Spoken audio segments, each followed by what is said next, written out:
First of all,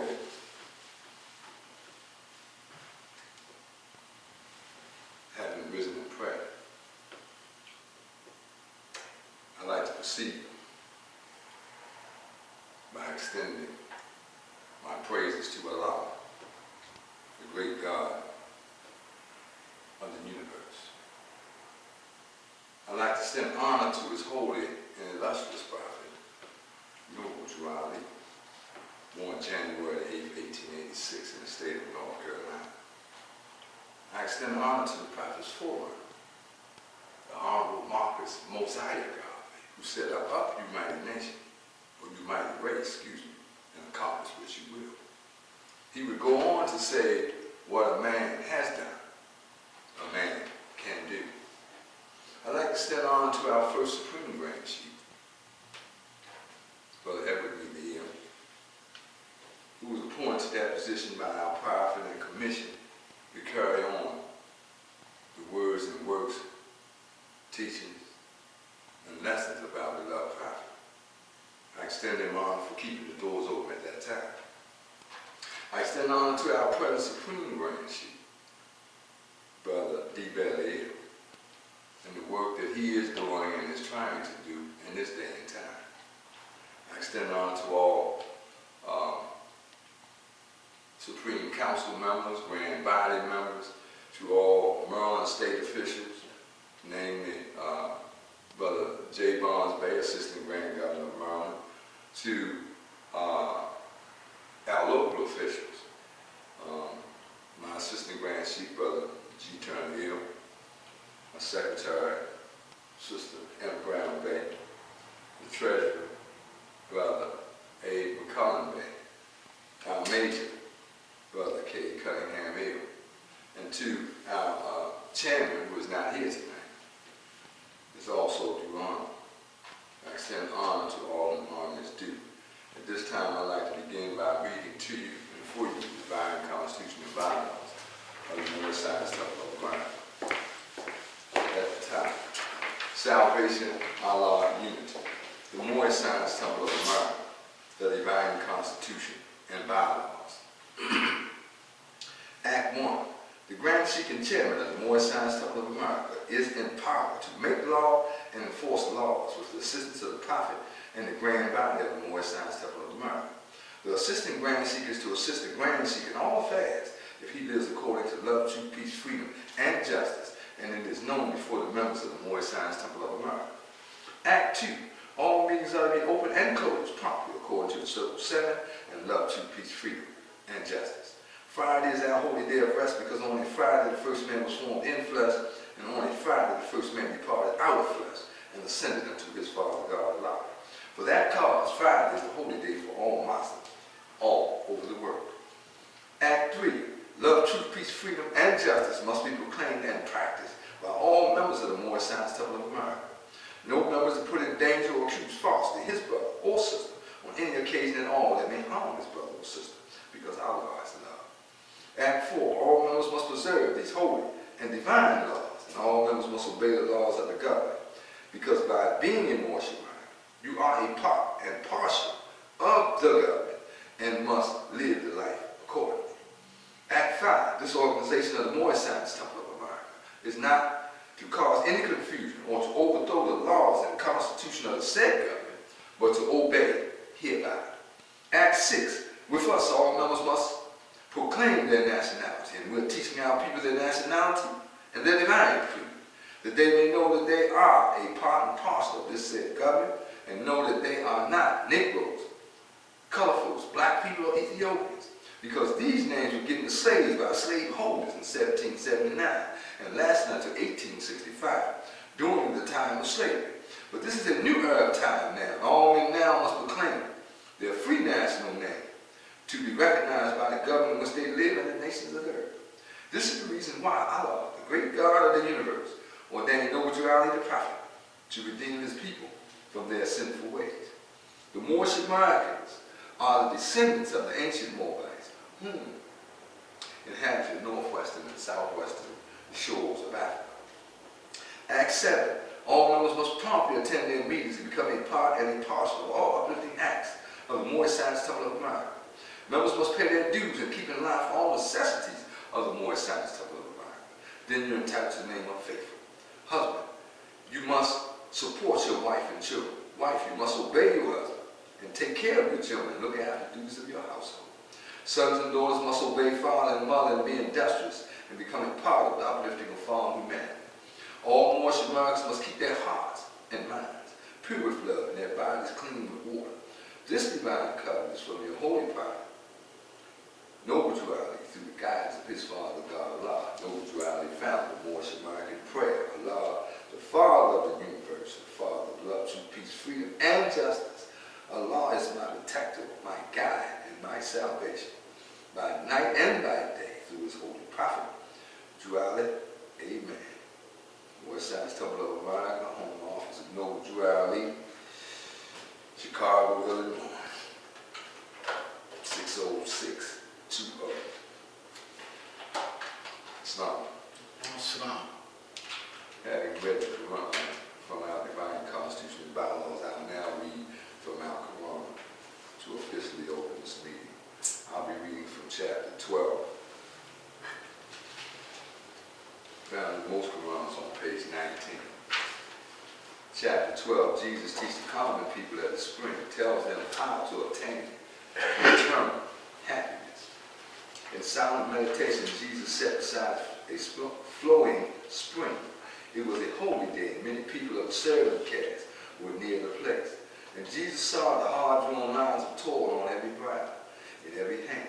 There was no look of joy in any face. Not one of all the group could think of anything but toil.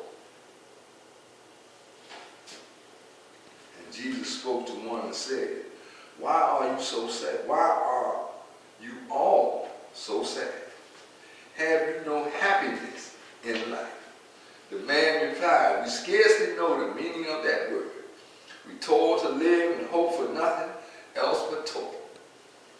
And blessed the day when we can cease our toil and lay down and rest in Buddha's city of the dead." And Jesus' heart was stirred with pity and with love for these poor toilers. And he said, "Toil should not make a person sad. Men should be happiest when they toil. When hope and love are back of toil, then all of life is filled with joy and peace and this in heaven. Do you not know that such a heaven is for you?" The man replied, "Of heaven we had heard, but then it is so far away, and we must live so many lives before we can reach that place." And Jesus said, "My brother man, your thoughts are wrong. Your heaven is not far away, and it is not a place of meets and bounds. It's not a country to be reached. It is a state of mind. Allah never made a heaven for man. He never made a hell. We are creators, and we make our own. Now cease to seek for heaven in the sky. Just open up the windows of the heart, and like a flood of light, a heaven will come and bring a boundless joy. Then toil will be no cruel task." The people were amazed and gathered closer to hear this strange young master speak, imploring him to tell them more about the Father God Allah. Let me read that again. It's imploring him to tell them more about the Father God Allah, about the heaven that men can make on earth, about the boundless joy. And Jesus spoke a parable. He said, "A certain man possessed a field. The soil was hard and poor. By constant toil, he scarcely could provide enough of food to keep his family from mourning. One day, a miner who could see beneath the soil, in passing on his way, saw this poor man and his unfruitful field. He called the word toil and he said, 'My brother, know you not that just below the surface of your burdened field, rich treasures lie concealed? You plow and sow and reap in a scanty way, and day by day you tread upon a mine of gold and precious stones. This wealth lies not upon the surface of the ground. But if you will dig away the rocky soil and delve down deep into the earth, you need no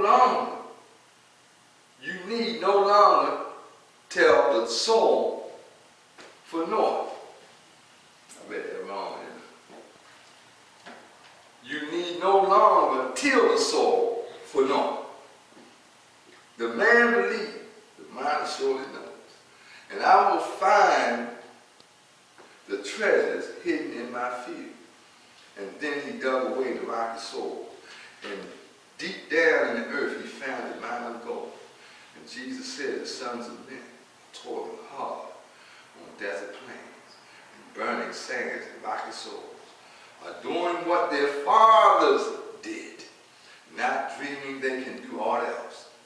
Behold, a master comes and tells them of a hidden wealth that underneath the rocky soil of carnal things are treasures that no man can carry. That in the heart the richest gems abound, that he who wills may open the door and find them all. And then the people said, make known to us the way that we may find the wealth that lies within the heart. And Jesus opened up the way. The toiler saw another side of life, and toil became a joy. Praise our Lord. That's chapter 12 that I read. I read the chapter in its entirety. Like all of the chapters in our Quran, this chapter holds a great lesson for mankind, and a specifically or especially great blessing to us, the Moorish American nation, because the prophet brought it directly to us. Oftentimes when I read this chapter about this toil, I think about how we travel through life, particularly Moorish Americans. And, you know, we often say, well, what needs to be, what should be, and it seems that we make our own journey a little hard. See, because if we just take our time, and I think the assistant grant, she said a few weeks ago, if we just take our time and look into the little small book here, see, then our journey wouldn't be so hard. This toil wouldn't be cruel to us. In one of our chapters, the prophet tells us that obedience, and you often hear me say this, obedience to his precepts is happiness to thyself. Now, before it goes there, it says, so kindly has thy duty been blended with thy nature, that obedience to his precepts is happiness to oneself. It's not. So I often look at that, and you notice I've been talking about it regularly. But when you look at it in the context of this chapter, look at the word precepts. Now, the standard definition of precepts talks about a mental concept that have been developed through the process of perception. So I looked at that, and I looked at the chapter, and I said, somehow, that's not the definition that or that's not the context that precepts are used here. And as I began to examine a little further, because we need this in order to understand chapter 12, I discovered that precepts also refer to a set of moral principles or a set of conduct controlling principles.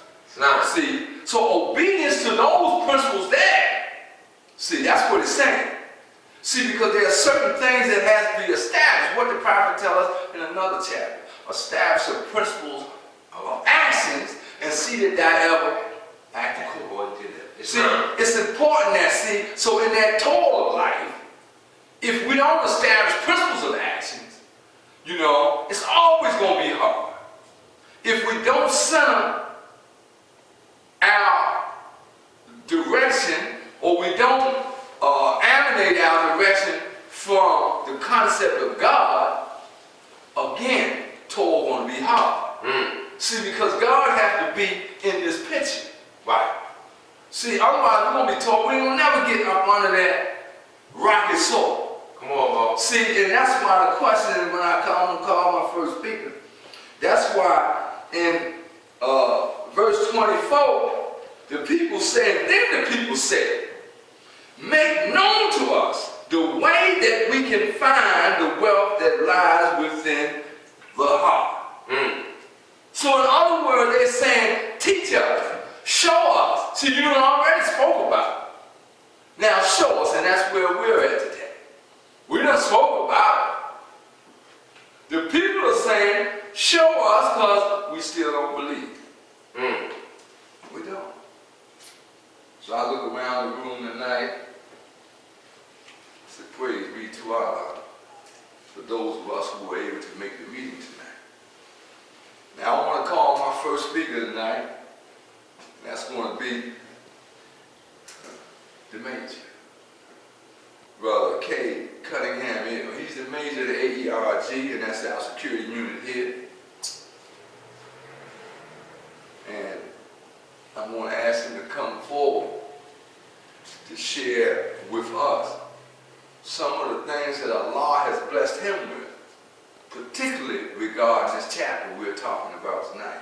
So at this time, I'd like to call Brother K. Cunningham in. Islam? Islam. Son. We recited out our divine constitution and bylaw and more science of America. At one, the grand seeking and chairman of the more science of America is the power to make law and enforce law, consistent of the prophet, and the grand body of the more science of America. Assistant grand seeker to assistant grand seeker in all affairs, if he lives according to love, truth, peace, freedom, and justice, and is known before the members of the more science of America. Islam. I rise, give praise to Allah, give honor to the Prophet of Drew Ali, give honor to the forerunner Prophet, Brother Marcus Moses God, who came with lines, wars, and up the mighty nation to accomplish what you will. One God, one aim, one destiny. Sending honor to the first appointed Grand Sheikh of the more science of America, Brother E. Bellier. Sending honor to his successor, Brother D. Bellier, our Supreme Grand Sheikh, D. Bellier. Sending honor to the Grand Sheikh on his subordinate temple, Brother Evazil / Grand Governor. Sending honor to his assistants, Brother Turner L. Sending honor to our secretary, Sister Brown Bailey. Sending honor to our brother McCullough Bay, and all those who may not be here because of whatever particular reason. Sending honor to Friday, the holy day for all Muslims all over the world. Islam.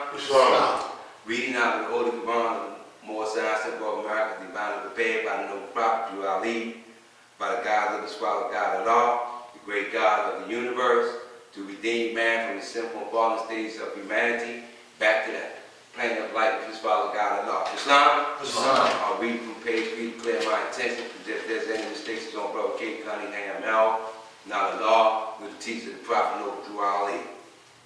Dear readers, do not fall to you these lessons that are for good, peace, and happiness for all those that love Jesus. Islam. Jesus in this context means justice. Read from the chapter this evening, which is a timely chapter, because I try to apply it to my everyday life, because I believe now it's time for me not just only practice it, but to show through my action, words, and deeds. Islam. Jesus teaches the common people at a spring, tells them how to obtain eternal happiness. Verse 1. Jesus sat in meditation, in silent meditation, beside a flowing spring. It was on a holy day, and many people of the serving caste were near the place. Islam? Let me stop there for a minute, because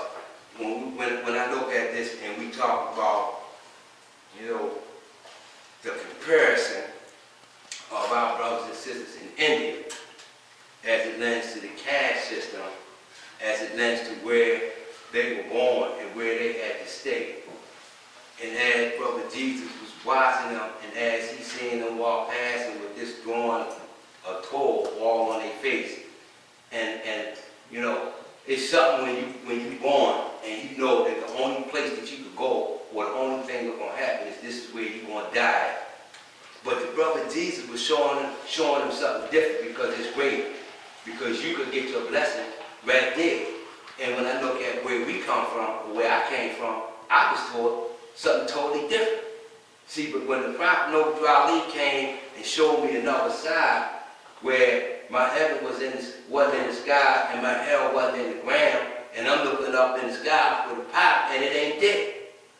But when I look at that and I look at heaven as being a state of mind, now he's telling me that I have to learn something else.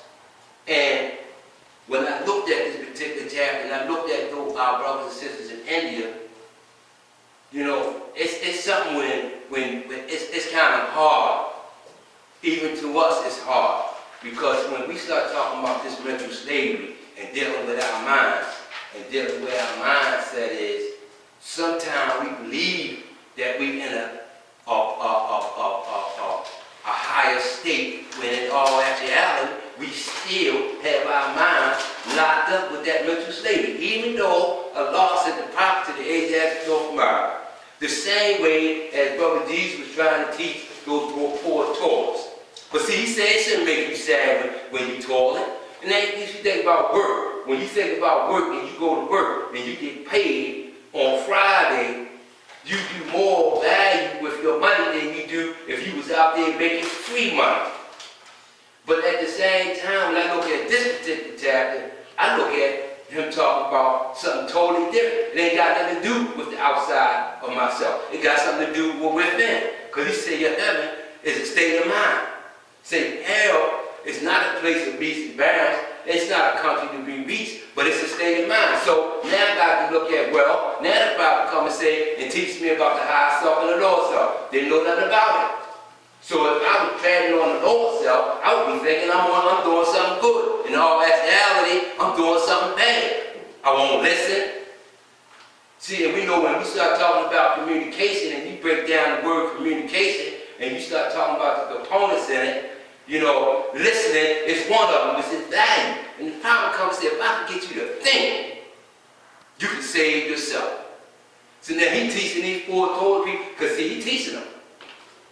And this brother here is teaching them what they can do even at that lower state.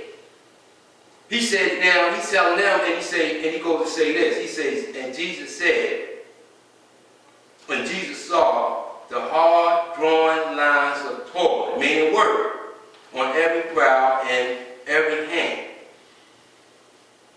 there was no look of joy in any face. Nothing, not one of all of the group could think of nothing, could think of anything but toil. Man, I can remember the time I wasn't working nowhere for nobody. I was, you know, just out there, just call myself doing me.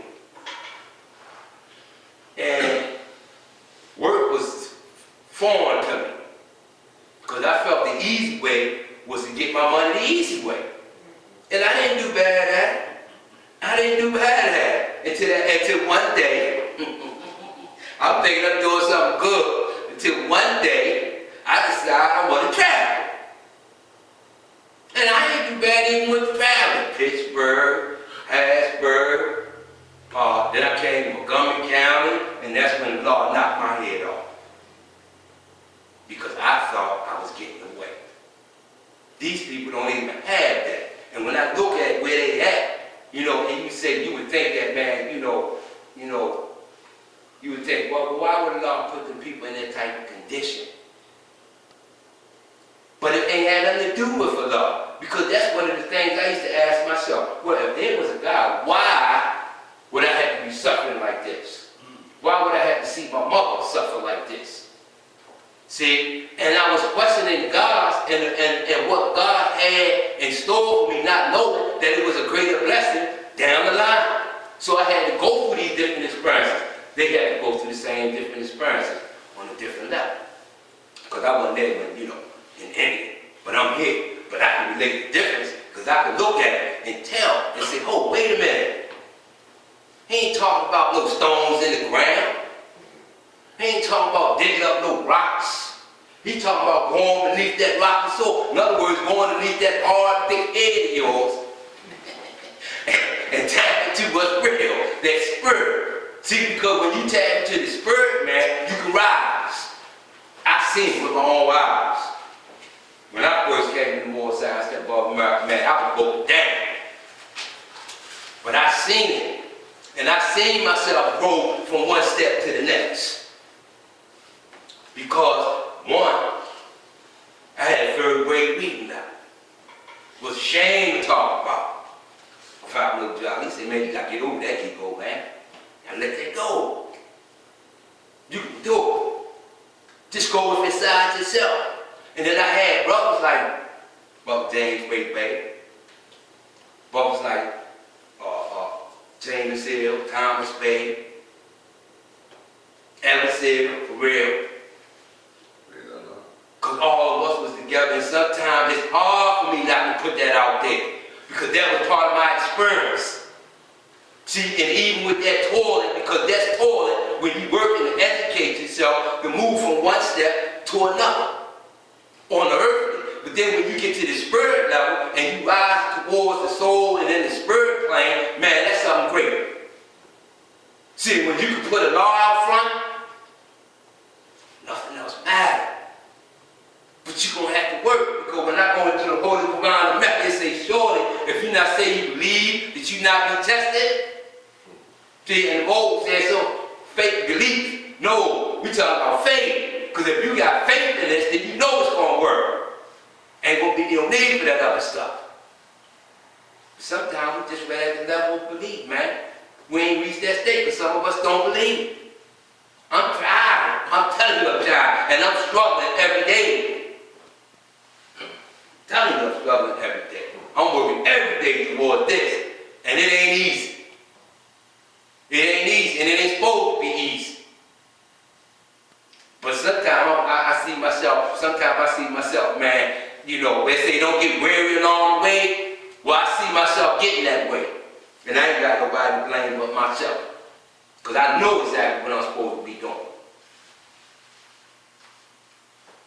But this particular chapter, man, it makes you look at yourself, and it makes you dig deep. And ask yourself, what is it that you really need? It ain't about what you want, it's about what you need. See, you can tell them people what they need to do. Man, you need to go up inside yourself, man, and grab hold of that spirit. Because, when you work and you don't think of nothing but death, and then you put yourself in a position where you end up committing suicide, shame on you, because the law don't want that. See, we commit suicide and don't even realize we're committing suicide when we out there doing everything up under the sun and all that other kind of stuff, and even saying that we got the truth, and we know we got the truth. It brings pain to my heart, man. Because when I see brothers, I know they walk the yard with me every day. It's not more. We got a temple now. The door's open. This is what we've been waiting for. I got a problem with it. I ain't seen there one of them yet. And we worked hard to get it, and they knew it. But guess what? Now the word is lost, because the doors are still open. And yes, the Most said we got to go out and see what the prophet said, leave doors open. He wasn't talking about absolute. He wasn't, because he ain't here. So that means we got the door. Our 1099 form tells us we got the door. We got to go out and propagate the faith instead of teaching Ali here in America. I don't hear nobody doing it. I don't even see them doing it. I walk up and I had a brother just this evening. I'm walking out the door. I'm looking, man, because I'm looking for the other people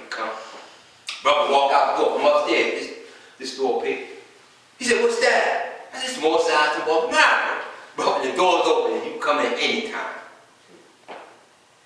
He said, oh yeah? I said, yeah. I said, brother, you can come in, we be open 7 days a week. You can come in and, you know, maybe we can buy some service for you.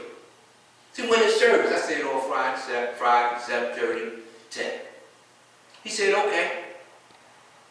But even with that, it's more than what I have been seeing. And then I hear brother say this. And I don't believe there's nothing wrong with it. I'm going to help brothers. See, because I seen what Brother Jesus was doing. He was giving them some food and some nourishment and showing them how they can get it.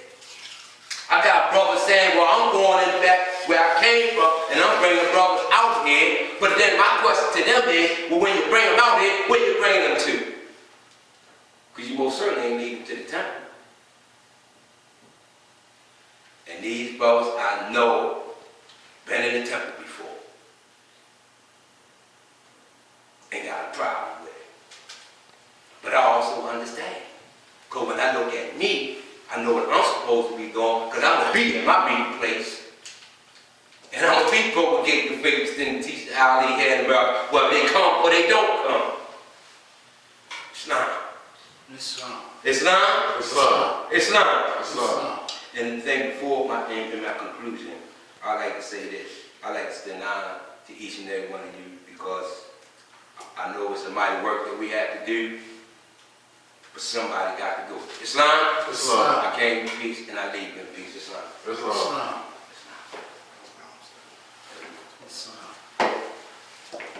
Islam. Islam. That's our brother K. Cutman here. And as always, he comes with a powerful and timely message. As our brother was speaking, it made me think of a passage in the Holy Quran of Mecca, where the angels asked Allah, was he created man to make mischief? Come on, Mama. See, but Allah explains to the questioner that he knew what they knew not. Mm-hmm. In this response, he was simply saying that man, as our prophet said, has the power, the capacity to make or mar his fortune. Mm-hmm. Man has a control over his own destiny. Mm-hmm. You know, so, you know, when we see people traveling through the earth and moving in a scanning way, you know, you got to ask, you know, where are their God conscious? Mm. See, because that's what it's about. Islam. Their God conscious. You got to ask, where is it? When you see a nice building like this, and you made me think of something, I have met a number of people too who said, what are you doing? What are you trying to do? And I said, well, we're trying to get a temple. We're trying to get a building. And they said, well, you get that building, I'll be there. See? It's because it's easy to say things you don't have to build. And since they don't believe that absence of that God conscious, they didn't expect no building to come. Islam. Therefore, they can say, I'll be there when you get the building. But once the building appears, now we have to have something else to say as to why we're not here. And that's why I said that it's so important for us to know our mission, Mm-hmm. to know who we're dealing with. You know, the prophet lets us know who we're dealing with. He tells us several things about ourselves that lets us know that someone has to go out, and I said this before, you don't know you're a mental slave until somebody tell you. Mm. Matter of fact, you think you're slick until somebody tells you and show you how you have been hoodwinked Right. over the years. Well, I'm not going to talk too long. I want to call another speaker. I was looking to my right at the treasurer, to my my left as the secretary, and I was contemplating which one of the two that I would call. But what I think I'm going to do, I'm going to call them both. Of course, not at the same time. I like to call. That's right, Mo. That's our Mo. I like to call. Breathing too hard. I like to call our secretary this time. Sister Sheik is in Brown. It's This is Islam. Sheik.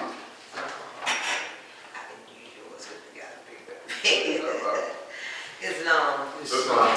Long. First I rise, give the perfect praise to a perfect God. It was always ever so wonderful. I give honor to our illustrious prophet, Prophet Noble Ali, and all that he brought and taught.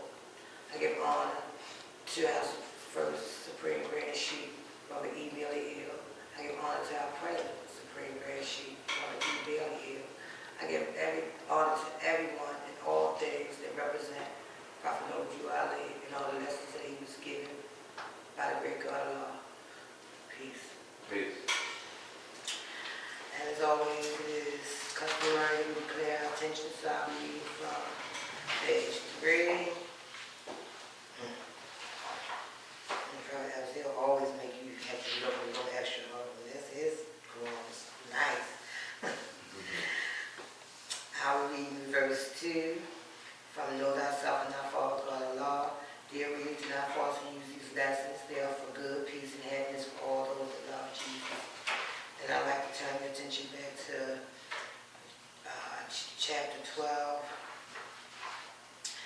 And I'll be reading.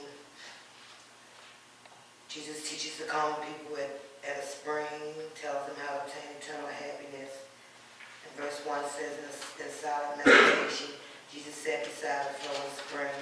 It was a holy day, and many people at the serving camps were near the place. And then I would like to drop down and go to verse 9 and say, the Lord never made a heaven for man. He never made a hell. We are creators and we make our own. When I first looked at this, and then the other night when we were speaking about this, I was sitting there and I was thinking about how that meditation must have been for Jesus, by a flowing spring, and I thought about how water, one body of water just moves from springs to lake, and the sound of that, and how much tranquility that must have been. And then it was a holy day.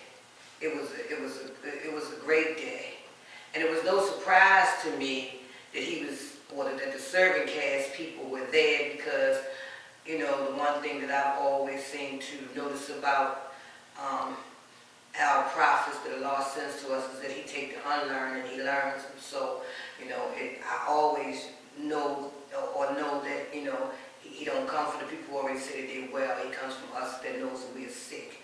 So I think in terms of that, right? And so as I was, looking at this and thinking about this, and then listening to the chairman tonight say, how do I see myself in all of this, right?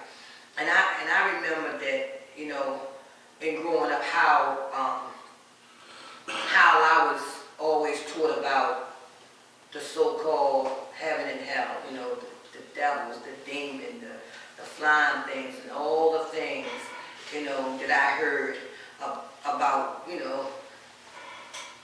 you're not going to make it if you don't do A, B, C, D, and E, and it had nothing to do literally with my toiling, because I was taught that you don't work, you don't eat. So that wasn't my mindset. My mindset was that I had to do other things to become one who would be able to see heaven one day. And then when I read this from Prophet Noble Ali, and I said, well, wait a minute. You mean to tell me all this time I'm doing this and this and this, and I'm trying to go do this and this and this, from other people's concepts about heaven and my ability to get to heaven by doing certain things, when all I have to do is realize that there's no place such a place other than the one that I create or discreate for me. And then when I compared it to my present set of circumstances, you know, because I met the prophet when I was really in my low, you know, and when I looked at, oh, wait a minute, you know, you don't have to feel downtrodden.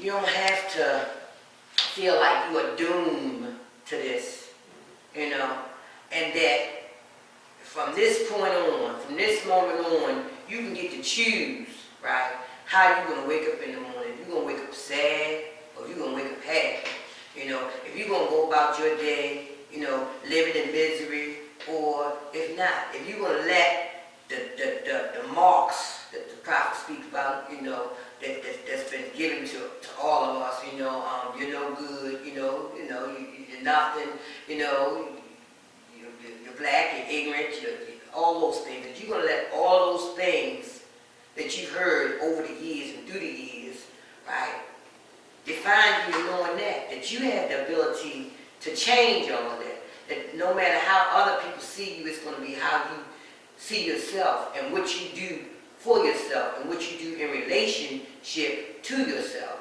Now, if you're not going to put good things, you know, and, I used to always hear my little constituents say,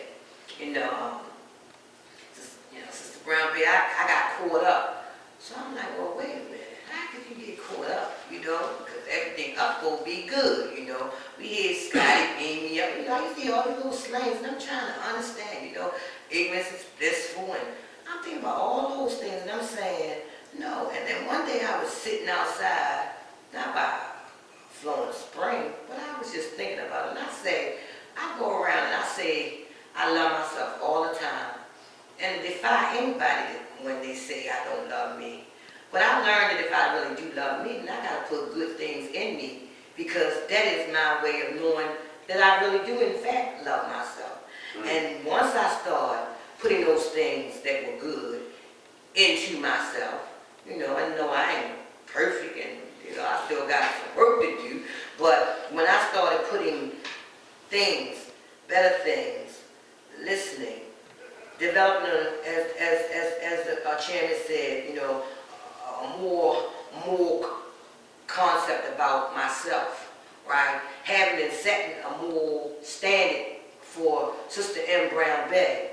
And once I was able to allow that to come into me, then it allowed me to be able to go out to share amongst my sisters and my brothers how we've allowed for so many years for ourselves to be downtrodden, always thinking we can't never do anything that's good and right. Everybody always got to be out the forefront instead of us for ourselves. We do so much and yet we get paid, you know, so little. And then when I say, well, what have we really done for ourselves? You know, what are we really doing? And when we all sit back and we will reflect on that, we find out that we didn't do quite as much, or we're not doing quite as much as we could and we should be doing. And so over the years, again, like I said, I began to learn how to dig deep within my own self. You know, I began to realize that I need to take and dig deep to find the diamond and the jewel in me, right? And then when I see my own diamond and see, you know, how bright I can shine inwardly that will manifest itself outwardly by putting those good things in myself, then I was able to begin to see that, hey, this is not as bad as I thought it was. You know, I could say, in my life that for 4 years, you know, I lived off 185 hours, and all praise due to Allah. You know, I'm just saying, you know, and at the end of the day, I still can be as my loving grand governor, grand sheik said, that queen, knowing, That's right. not externally, but internally, because I've learned how to, first learn how to love myself, and learn how to love and secondly, able to extend my hand, hopefully, that I could share the same thing with other people that this right here, it's just a state of mind, you know? And the conditions that we have, this is conditions that we have created for ourselves. And that's what I continuously do every time I'm out and about. I'm always informing people, but it's not through no great work of my own, because I didn't know these things on my own, you know? I mean, I came from a Christian background, although my mom was liberal, and you could kind of like go wherever you wanted to go. But so I came from that, so I'm used to the devil beating us, because, you understand what I'm saying, you damnation, you constantly going to hell. You know, I'm from that generation. All I heard was, you know, you too precocious, you had too many classes, you definitely going to, ain't no place for you out here, you gotta get together. So again, you know, I know that feeling that those people was having about, you know, how they viewed life and all the things that they thought that life on this plane could not offer unto us, and that the only way we're going to see any kind of glory is if we, you know, if we pass this form and go to another form, you know. And I'm saying, well, dang, you know, I only came here to suffer, you know. And then again, you know, you had these questions in your mind, but it was not until the great God of law saw fit to send Prophet Noble Ali to me, you know, to tell me these messages, that I was able to understand that Allah never made a heaven for man, right? He never made a hell. But you are the creator, and you must make this your own. And with that, I leave you with peace. Islam. Islam. It's quick, sis. Oh, well, brother, I could have went over, but you know, I tried. Just I just stopped. You know, I tried. Praise to Allah. I wouldn't stop you, sis. You had some time to go. Okay. Oh yeah, this is a holy day. You know, the prophet says that he give us something we can shout about. Islam. You get up in here, and you just don't pose, and I want to sit down. Yeah, I was praying be to Allah. I thank you for that blessing, man. Oh yes, indeed. I definitely praise you for that blessing. Honor you for that blessing. Ooh, I praise Allah for you. Again, I was listening at the message of the chapter and the message that each speaker has given thus far. One of the themes of the chapter is about these people in India. Several of the speakers have referred to this caste system in India. One might ask, what does this have to do with the ultimate message of the chapter? For the chapter delivers a spiritual message. See? So we have to ask ourselves, what does knowing about this caste system have to do with this chapter? I'll just share this thought with you. Understanding that the caste system is a man-made system as opposed to God-created system. It's a man-made system. It's a system in which man treats man in a certain way. There were some people in this caste system, you couldn't even walk through the shadow. You know? Now, what this tells us is how the people saw themselves in relation to God or the spiritual height. There were some people who felt they had a direct connect. But there was others who didn't. So this is an imbalanced system, first of all. See, there's no justice there. See, the God that they talking about is not equal based on their perception of this caste system. But that's man. See, then Jesus go and talk about Torah again, and we come today. We find that many people, many more Samaritans, many ministers, doesn't know how the term Torah is being used here. And that's why we'll start making analogies based on, our job. Something that we're doing now. But go back and read the chapter because it's a spiritual chapter. And this toil that they're talking about, because he said if you go below the surface, see, you're looking for something below the surface. Why? Because the question asked in the chapter is about happiness in life for real. See, the chapter is about how to obtain happiness in life. And Jesus is informing the people that in order to obtain this happiness, you have to, one, change your perception of life, particularly your perception of heaven, which is based on your cultural makeup. See, like the slave. The slave's heaven was a heaven, how the song go? Where you get up in heaven, where you had shoes on and walk all over God's heaven with shoes on. Why? Because the slave didn't have no shoes. In Arabia, their concept of heaven was a place where there was hoary virgins. Meaning that no matter how many times they had sex with them, they were virgins. Why? Because in the culture of the people, they had almost raped all the women down to the little children. See, so their heaven was reflected in their culture.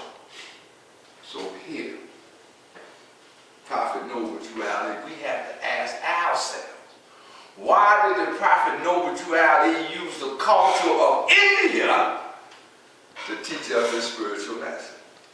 With that, I'd like to call our beloved treasurer, the man that handles the money, Brother Abe McCollum Bay, Sheikh Abe McCollum Bay, to deliver his message that Allah has blessed him with. Islam, sir. Islam.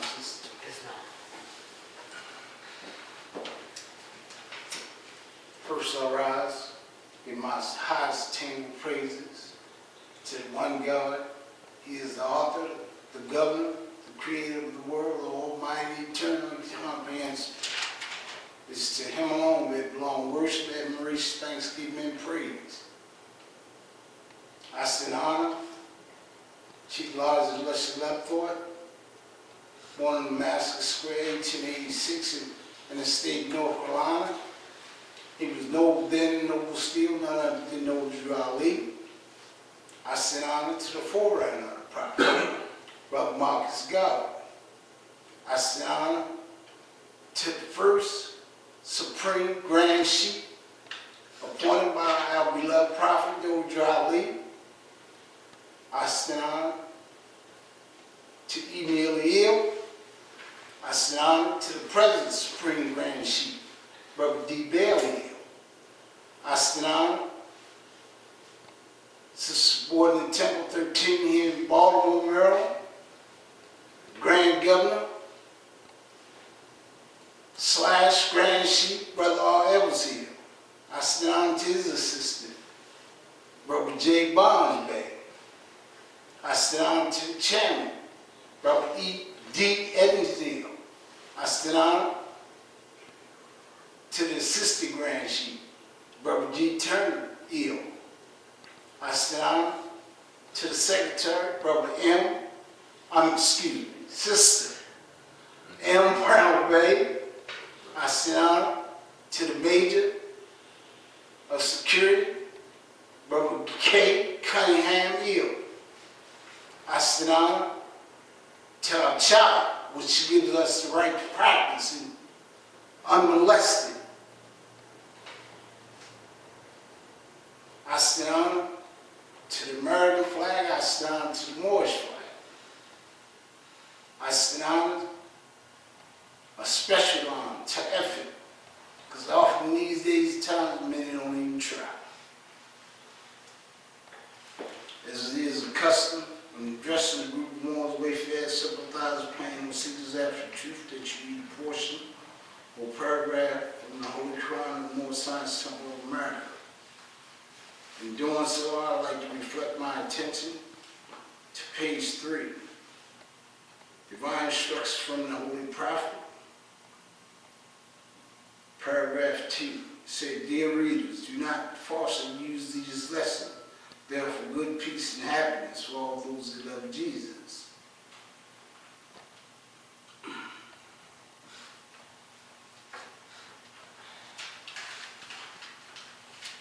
Today's chapter 12, found on page 19. Divine instructions from the Holy Prophet. Chapter 12, Jesus teaches the common people at a spring, tells them how to obtain eternal happiness.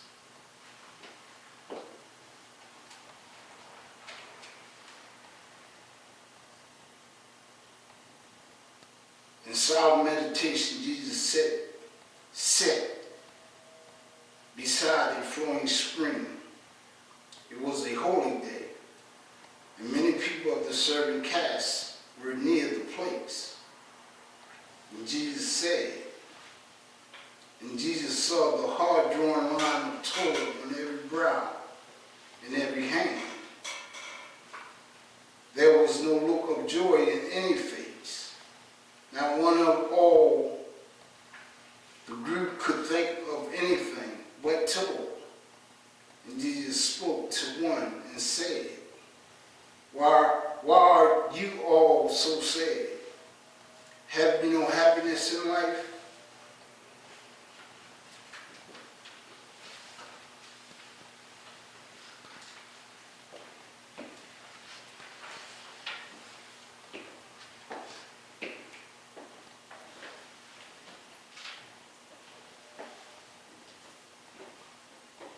We'll stop there and go to verse 15. One day Miner could see beneath the soil in passing on his way. Saw this poor man in his fruitless field. He called the warrior toward and said, My brother, know you not that just below the surface of your burdened field, richest treasures lie concealed? You plow and sow and reap in a scanty way, and day by day you toil upon a mine of gold and precious stone. This wealth lies not upon the surface of the ground, but if you would dig away the rocky soil and delve down deep into the earth, you need no longer till the soul for naught. The man believed the miner surely knows and will find the treasure hidden in my field. And then he dug away the rocky soil, and deep down in the earth he found a mine of gold. And Jesus said, the Son of Men are toiling hard on desert plain and burning sand and rocky soil, and are doing what their fathers did, not dreaming that they could do aught else.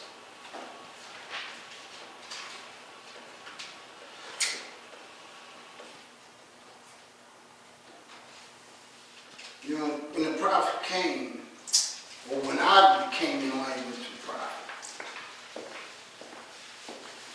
I come to find out that heaven and hell is not above or below, that it's a state of mind. In order to reach that heaven and hell, it says it's a state of mind, so I must readjust my thinking so I can reach that heaven, that state. And in doing that, I must be obedience, modest, gratitude, charity,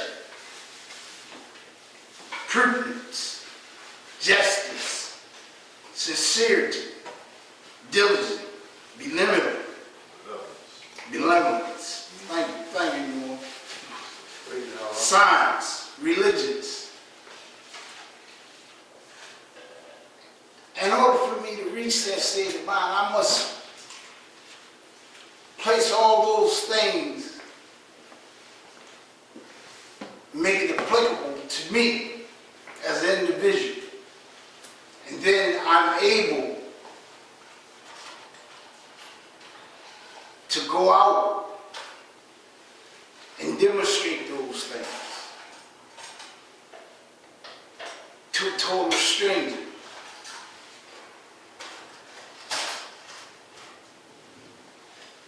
Because I would call it charity, but I'm being obedient to Allah, and then I'm raising my thoughts so that I'm able to reach that infinite wisdom, so that once again it allows me to travel within.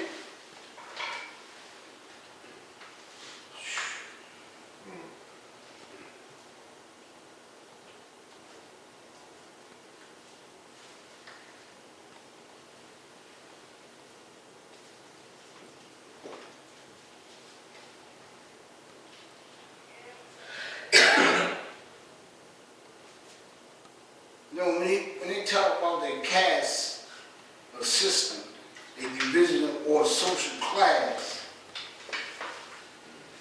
we would give it that. At least I was given that here. Because once again, when I was going to church, or if I was to do something just or unjust, my mom would tell me, you're going to burn in hell.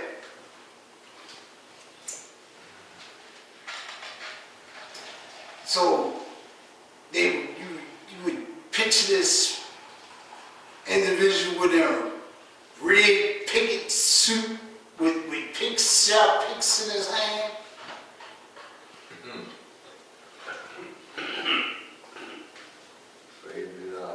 And then when I do something that was right, they tell me, you in heaven, or you going to heaven.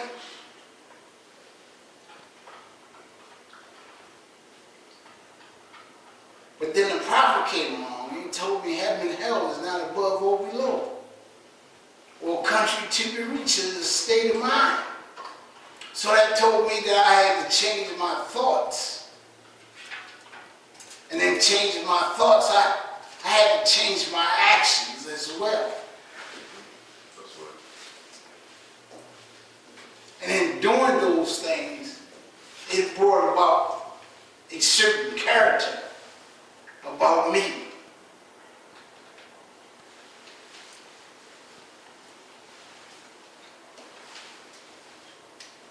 And in bringing up on that character, he also tells me that I had to establish unto myself principles of action and see that I have acted according to them.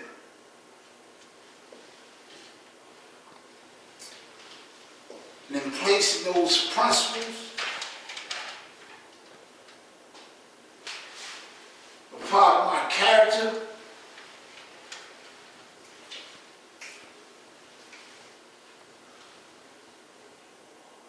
you know, I would ask myself, well, how would you be modest? Or how can you be modest?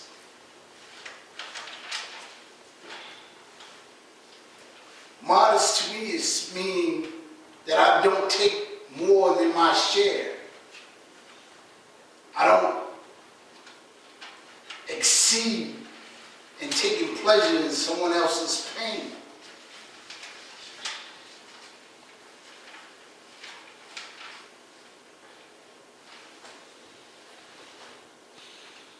And then when I apply my gratitude, I have to be grateful for whatever Allah seems fit for me.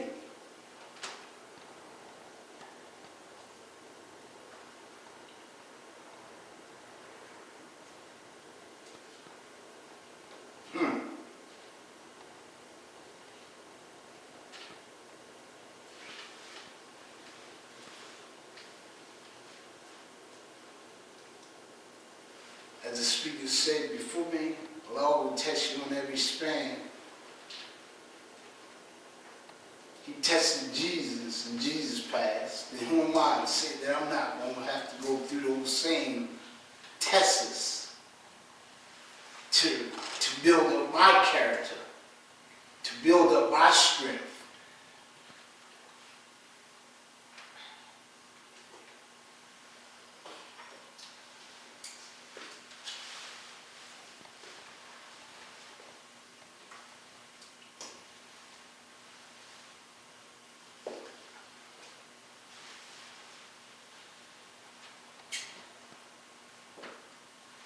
It is imperative to see me that I build this character up using the 3-step ladders: belief, faith, and fruition.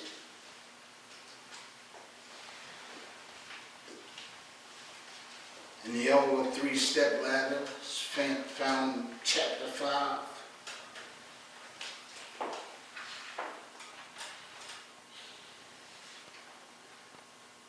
Wisdom, will, and love. And that I constantly, on that 12-step ladder, for me to climb, whenever I feel like I'm getting tossed, or whenever I feel as though this tour is too much, or this tour is too much, I have to remember that if I continue to climb on that ladder, or I continue that thought, then all else is going to pass.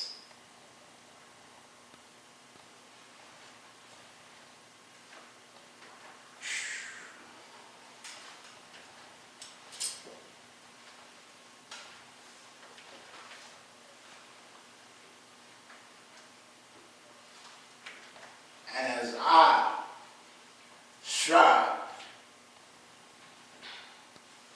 on a day-to-day basis, some days a little bit better than others, but if I continue to cultivate my mind, go beneath that rocky soil, start digging down deep,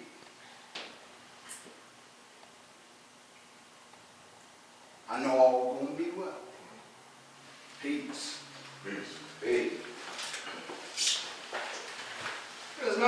what's Son. No, thank you for trying to sit down kind of quick.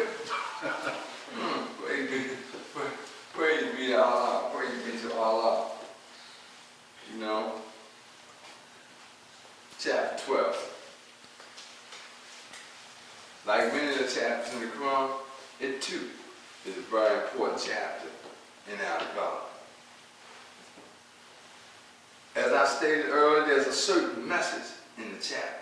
There's a basic message in the chapter, but the message is told in a historical backdrop, meaning that it's told based on the history of India at that time. He used the caste system there, though we don't have here in America what's called the caste system. See, the key to the system, it was developed to do and be what it is. Of course, in America, you have, double and triple standards, which would create what would seem like a caste system, but by definition, it's not.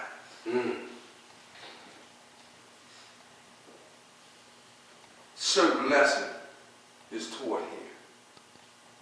This caste system speaks towards the spirituality or the understanding of the spirituality of the people or lack of it. That's what it speaks to. That's why you can't walk in the shadow. See, it's based on a spiritual perception. Jesus talks about, and he uses toil, this man that's toiling the soil again, to relay a message. Now he used an agricultural, if you will, backdrop. man out there working on the soil. He's trying to make it bring forth some food or some gems or whatever. You know, according to this story. But he just can't get below this sand, or this rocky soil, or this burning sand, till this miner comes with what? The knowledge. See, the miner comes to tell him prior to being told he didn't know it was there. Again, it's the same with us. Prior to being told, we have no idea we're in mental slavery. The chapter asks the question, happiness in life. As I started off, and before I call our next speaker, I talked about this happiness from another chapter. And it keeps ringing in my mind about obedience to these precepts. See, because it seems like what's being said that this obedience to his precepts will allow us to create something positive. Noble Duality said we need to learn to love instead of hate. Obedience to his precepts creates this atmosphere of love where now this toil that's being talked about is a joy, because the end result is to be one with Allah. That's the end result of all of this. And if we understand that that's the end result, to become one again with our God, then everything we do should become a joy, especially if we are obedient to his precepts and moving in the direction that God has laid for man.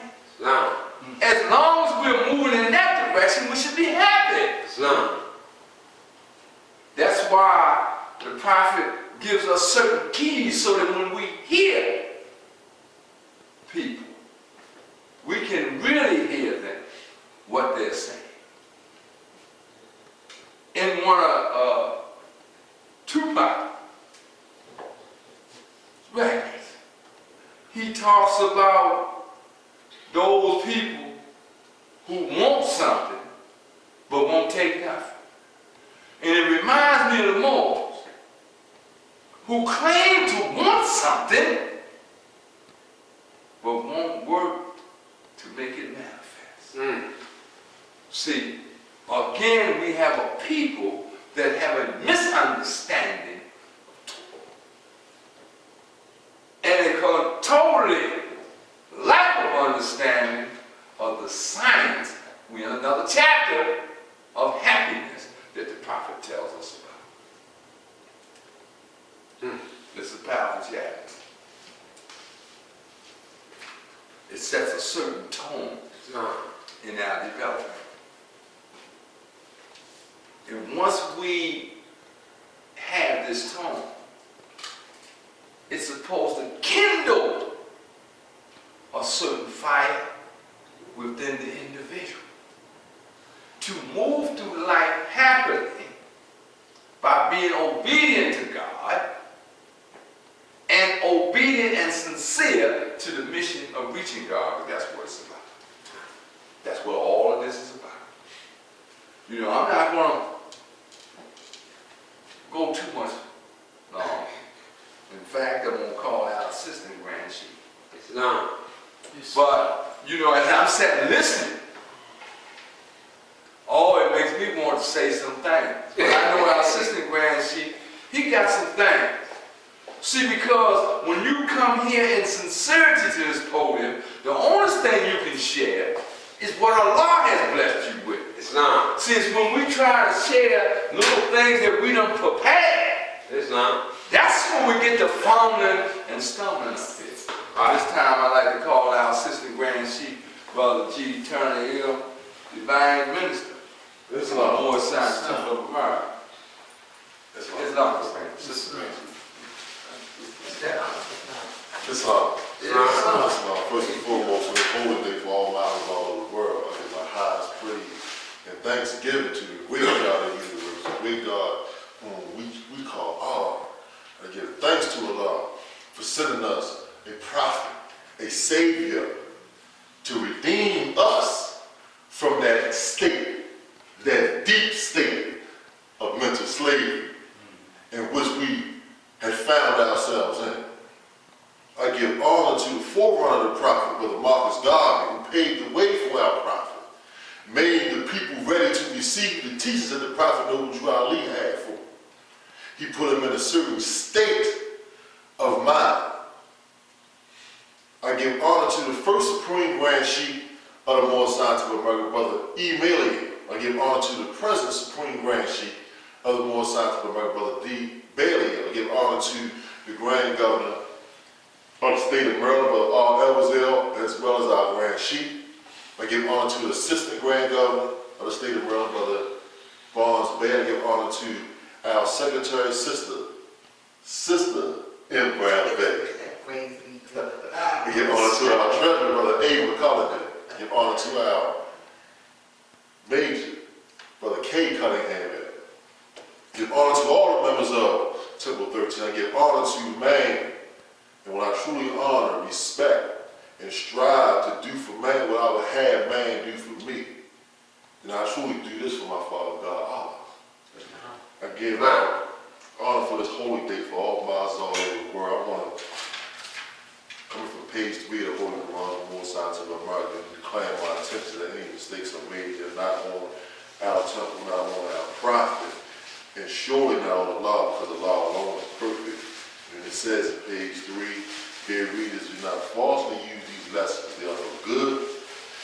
Peace and happiness for all those who love Jesus.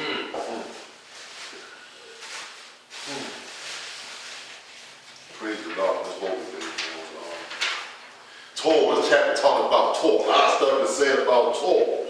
And as everyone was speaking and our Grand Sheikh was speaking, and I was just thinking, Torah was mentioned a lot. Right. Throughout the Holy Quran and Moorish Science of America. So we should know by now that Torah is a part of the process. That's right.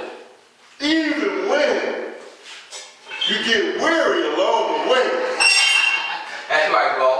that Torah is a part of the process towards the ultimate goal, as our Grand Sheikh just talked about, that oneness with our Father God Allah. So we have to continually remind ourselves along the way. Chapter 12, Jesus teaches the common people at his spring, tells them how to obtain eternal happiness. Ooh. The title by itself says a lot. The title by itself tells me it's going beyond this man-made condition. That we're going to go beyond the man-made condition. But I just want to point out something here. Now, Jesus didn't just come to India. He had been traveling around now for a while. So he was aware of his caste system. He wasn't in the dark. He probably already understood why he saw the hard-drawn lines of toil on their faces. Because he understood how they were feeling based upon the knowledge that he had of the culture that he was in. But I want you to think about this now. Because this was a man-made system. And most times, it's always the rulers and the rich that create a system that keeps them in the position of being the rulers of the rich. They create a system, or they create a mindset, or they create a society in which you have to have a people who are underneath of you and who stay underneath of you. So imagine when Jesus began to start teaching this lesson. It was causing a problem.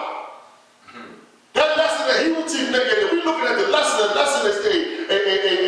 a spiritual high lesson, a beautiful lesson. But look at it in the context of the time that you're talking about then. Believing that there were some people that were listening to that lesson that he was teaching, and they were like, oh no, how can you gonna teach them that? Because that's gonna create a problem. Why is it gonna create a problem? Because in this chapter, when you start talking about a man that begins to dig beneath the rocky soil and find the truth about himself, because that's what it is, the Grand Sheikh was talking about, our perception. It ain't the perception of what's going on outside necessarily, about who I really am. Right. Come on, Paul. When I begin to start to see who I really am, as my prophet told me in chapter 1, that I'm the Lord of the plane of soul, and the Lord of the plane of things made manifest. He tells us in another chapter that heaven and earth are not around, above, below, but in. So now he tells me that I'm the creator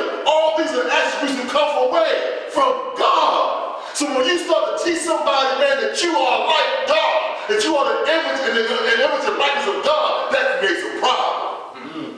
See, because now I can't do what? I can't fully control you. See, if I can control your emotions and how you feel and your perception of yourself, I can keep you in a certain state.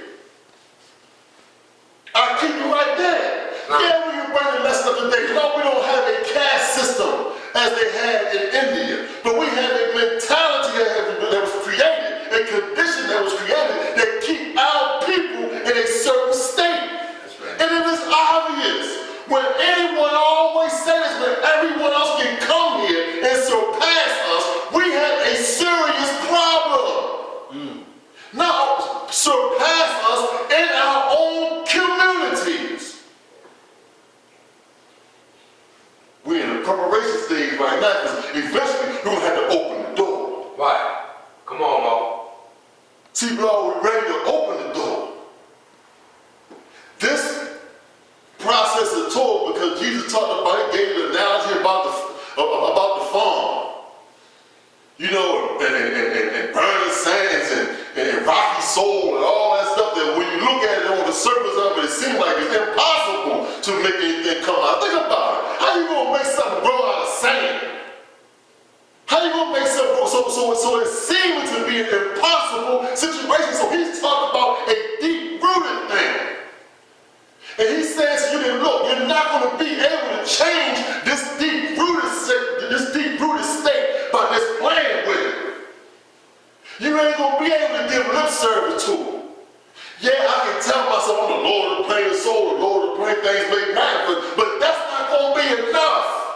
See, because there's going to come a time in the course of the day that's going to be challenged because I have a challenger that carries with me at all times. And sometimes I say, man, you ain't none of that.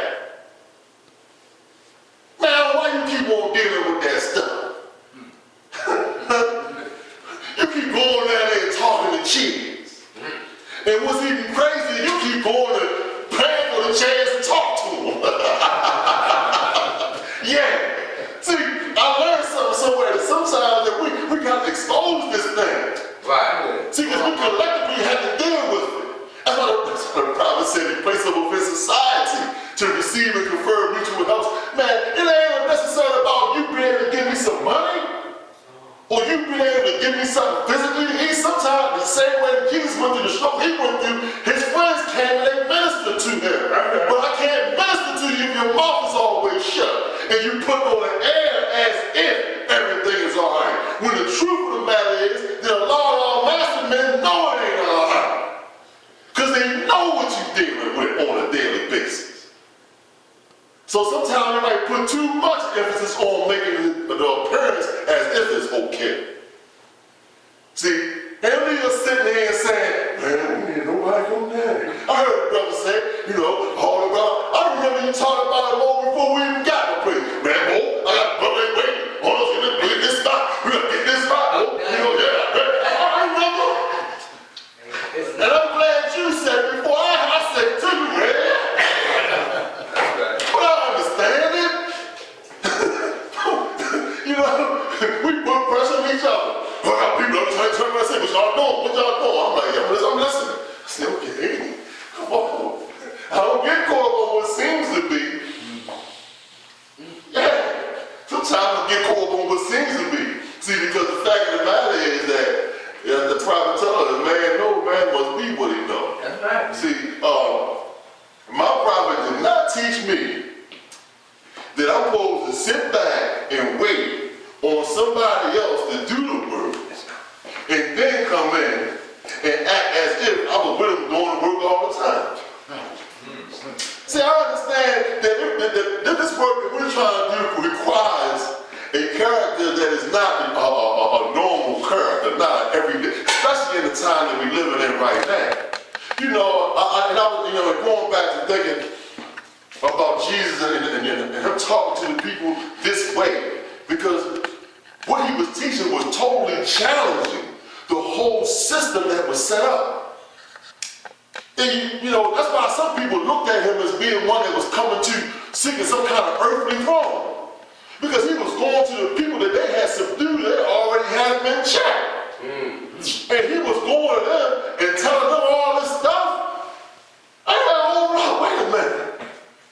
You know, but it's no different than the work that we have to do. Because our people are in a state, irregardless, and the time right now is a little more worse than we might think because of everything that we have at our disposal is better, but it's not, because those things are really distractions from what's really going on. And a handful, and a handful or a handful that do see it, it's like they're going against an insurmountable odds and trying to get the others to see the truth. It was amazing to me when I hear older, some of our older people talk about the reaction up there in Ferguson, how they was looting and riding and all that stuff and burning up stuff. They up there burning, they take the high, as I'm better than, they don't make no sense to me. Now be quiet. I was doing the same thing in the 60s. Come on, Mo. That's right. Soon, it said, the prophet said, as long as hope and love are back and toward all life is what should always be. Soon they snatch your hope, you begin to start to self-destruct. Ain't nothing new.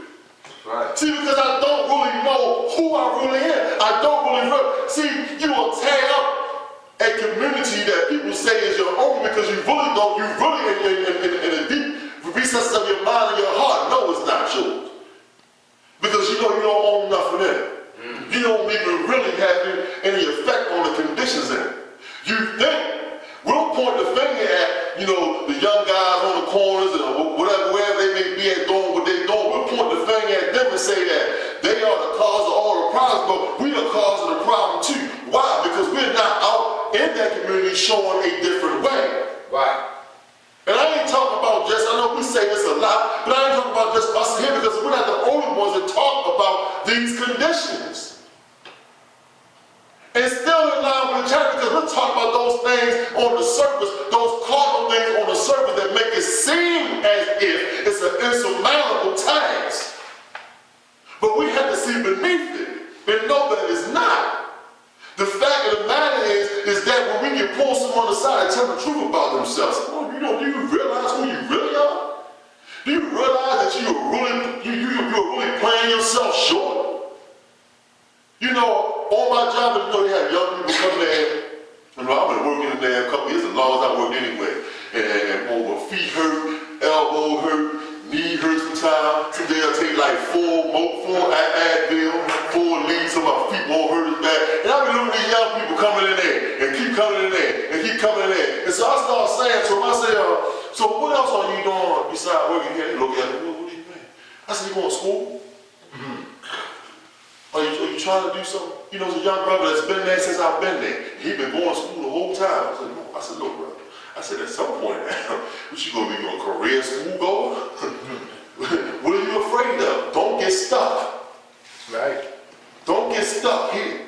There is nowhere for you to go here, but in the same rut that you're in right now. And it's gotten so bad. I know I cause a problem. So they be out in the hallway talking about me, Brandon Cole talking about he always in there talking that stuff. But I tell them, I say, man, don't waste your time, waste your life here. This is a dead end spot. You're too young to get caught up in a dead end spot. There's more that you can do in life than just stay in this meeting room doing the same thing every day, getting the same pay. And then on top of that, they're getting over because now you don't slide your way, got you doing the same young brother can do most of the jobs in the meeting room. And I'll be saying out loud, I said, man, this man is the most well-rounded person in the meeting department, probably get the less amount of money. I said, man, what's wrong with this picture? Everybody fine. Yeah, I know you fine. But it ain't for them. I'm not concerned about how you think. See, this is how Jesus was talking to the people, telling them, look, I need to wake up. You get caught there, he wasn't trying to cause them to overthrow. Not what the conditions have to change. Because once you change the conditions in your mind of how you see yourself, you begin to start to wake up. And so I say, hold on, wait a minute. Why we ain't got none of the stores around here? Why we ain't own none of the house? We need to start doing that. That's gonna cause a problem. But it's okay. It's a good problem to have. It's a good problem to have when things have gotten stirred up because now you're woke up. And see, it ain't about the battle, it ain't with nobody outside of us. The same way the ultimate battle was inside of me, when we talk about our people, the battle is within inside of us. It ain't nothing going on with nobody out here. And I think the best example, you don't have many cultures come here, man, they don't even really know how to speak English, which is the dominant language in this country. But in their unity, they are able to progress here. I mean, I said it one time before I didn't even know, the Koreans got a whole community out there in Kingsville. I mean, they got stores, the supermarket with Korean on top. You can know what he was saying. That was amazing to me. But then I said to myself, I'm telling you, they had to be going somewhere, because when they close them stores up, they don't come out no more out of none of them houses, row houses in the city. They had to be going somewhere with that money. Right. And that's where they was at. That's where they at. Right out in Kingsville, they don't call by their little nation, their little community, and that's where they are at, thriving. Still speaking that same native tongue amongst each other. Same way now with the so-called Hispanic people. Carved out their little niche. And they build it. They stand together, they build it. Whatever going on among them, we won't even really know. They ain't out nowhere marching. They ain't out nowhere burning out. They ain't out nowhere the man listen. The man, they made their language the official second language of the United States. And they do no whole lot of marching and all that about getting that. The fact of the matter was is you have to recognize us because we're here. And not only are we here, but we have an effect on the economy. And our effect on the economy making you begin to start to change the culture in this economy to accommodate us. And we look at them and get mad. They work for cheap, they do this. They can work for cheap because they stay together. See, Jesus seen beneath the rocky soul. He seen those things that was holding them down. Holding them in that state that they were in. With them hard line drawers on their faces. Looking the way they look. He knew what it was because he'd been in India for a minute. He understood. He said, no, I'm going to have to hand him some keys. Why? I'm going to have to hand him a key. I'm going to have to hand him a bigger shovel. They were using one of the little things you use, to do the pots with, plant little. That ain't gonna get it. You need a bulldozer. I'm gonna give you a bulldozer and let you know that there's some real work that has to be done here. Because he said it was plowing and sowing and reaping in a scanty way. Come on, Can we see that analogy? So he tell him, no, you have to step it up. First of all, you're looking at it wrong. That's okay, but you're looking at it wrong. I know what they taught you. I know they told you that you won't have to stay in this condition until you die. So you looking at it and saying, well, what does that be happy about? All we know is misery. This existence was created to be misery.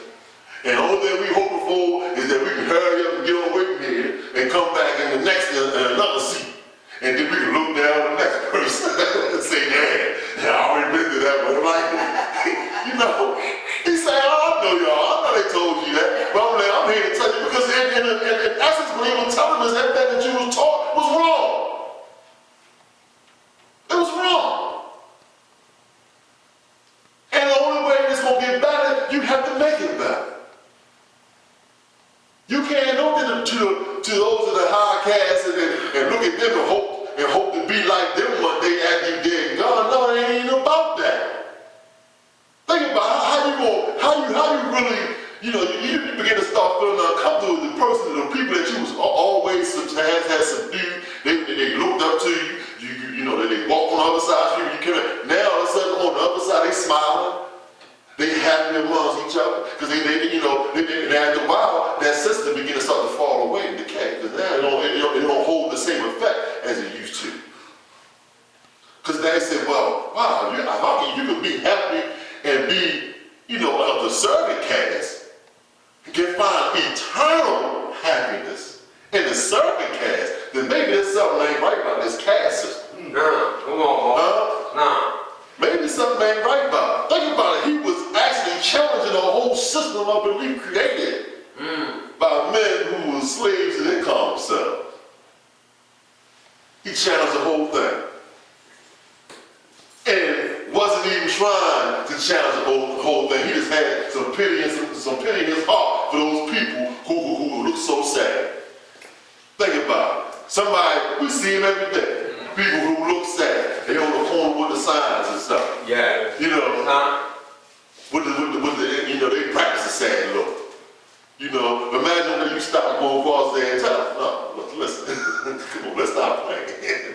I look at a brother today, one day I seen a brother, he was moving good. He had that sign. I said, man, you out here real early too. I said, listen. So I started to give him information. Look, you go down this place, man. He said, well, I had an ID. I said, well, you don't have an ID? I said, listen, when you go here and they help you get this, and that. He said, yeah, I'm looking into that. I said, don't look into it, go do it. If I don't see you here for a couple days, I know you will at least try that. I got you. Came out next day, he was there again. Came out there, he was there again. I said, well, so what you telling me? You don't want nothing. You have to come and you know, this is all right for you. Well, guess what? I'm gonna keep on going.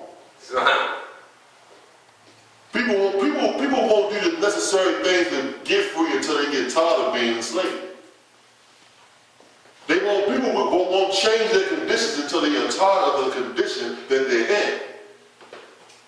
Yeah, Jesus taught the lesson, but guess what? He told them in the lesson that the work of changing the condition is yours. Right. I'm going to show you the way. Now that I've showed you the way, now it's up to you to go. Now, if you left him running by his way, sure, of course, it was someone that went right on back to believe the same thing they was believing. He came just planting the seed. You know? And it's not our job to save people. It's not our job to do that. It's our job to be the example and show them the way. So, because we got the men comprehend the inner life by what they see. So we have to show them that it works. That's right. We got to show that it works, especially today. You don't want to fill up those 15 chairs and people, and you come in and you just talk to them. Okay, how good we can talk. And we go on, we just talk to them. You know, he get a few hours and we keep talking to them. Don't want to do that one. Because after a while, people sitting around ain't going down, there's going to be some problems. Yeah. My prophet didn't teach me about My prophet didn't teach me that. My prophet it's always been about creating conditions. My prophet was an example. He created a condition. He created a condition in a short period of time that astounded people. Man, how you do that? Brought so many people together. And then once he brought them together, showed them what to do with the people when you have them together. Begin to start building. Look, set up this, set up that. Give them something else. No, don't stand around all about trying to be the front seat. Go over there and do this. Go to work. That's why It's working enough for all of you. Don't worry about this seat. I got this seat. It's something for you to do over there in that seat. Matter of fact, you don't even need no seat. You need to stand up and do something. You know, in a short period of time. And we can reach people, man, we can reach thousands of people. Pick up a phone, little text. One message go to everybody. They ain't got to call everybody. Yeah. you ain't got to have a whole lot of conversation. You can send a message. So what we doing wrong? Yeah, they wait to see what we going to do. Because we don't talk about what we going to do. Yeah. Ricky, you can't get mad for waiting. No, it's not their role to be the doers. If it was their role to be the doers, they'd be doing. No. We have you confused. It's like in the chapter, yes, we understand the beauty of the chapter is a spiritual lesson, but guess what? When he say that it's some rocks and it's some burning sands and all that, yeah, you don't just move that today. No, you have to consistently work on that. I would tell the sister on the way over, it's like every Friday, the rocks start getting big. So the closer you get to the meeting time, the rock getting bigger. I thought I just moved you out of the way last week. You know, you throw it back again. You know, man, look, Mom, tell you the rocks and that burning sand is a whole lot of stuff. It's what you probably told a cargo customer in the middle of the days of man. Me. tells you about that lower self. We say it's a body of desires. It says a body of desires. Whole lot of things. It's thoughts that come in all kind of forms. Jesus gave you one analogy, what we got to dig through. And the thing about it, you got to constantly keep on digging. You know, you got to make sure you dig your hole right, because if you dig in the sand, what happens? You try to dig a hole in the sand, see what happens. It's like you digging. There's a certain way you got to dig it. Or what? You got a hole in the sand that go back in the hole. There's a method to it. Then you have to move the rocks. Them big rocks, I mean the little rocks. But I always have to refer back. I have to always refer back to the first chapter. Right. That's our Moore's philosophy of life. Allah is leading on and victory is sure. That's right. There you go. Victory is sure. I will get beneath the surface of this thing. And when I get beneath the surface of this thing, the toll should be to me for pleasure. You know, our grand, she told us about some of the tools we need to use to get there. The precepts. That's one of the shovels. That's some of the equipment that needs to be used to dig beneath the surface. You know, our prophet, all praise be to Allah. You know, and close out to give honor to our prophet. I thank Allah for our prophet. Islam. You know, that I do not have to be enslaved to those thoughts anymore. That I don't get caught up too long in what somebody else done did. Understanding that I have a work to do on myself. I don't get stagnated there. You get stagnated there and will never get nothing accomplished. You know. So I thank Allah for our prophet. And I give honor to our prophet, because I can only imagine the work that he was doing and what he had to go through. You know. So in that, I leave you as I came. In peace. Islam. Islam. Praise be to Allah. As Assistant Grand Chief was speaking, he carried my mind to the chapter Soul of Man, which is chapter 38. And he carried my mind to a particular verse, verse 28.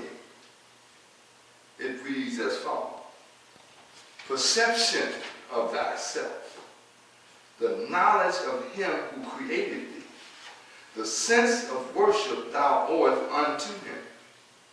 Are not these plain before thy face?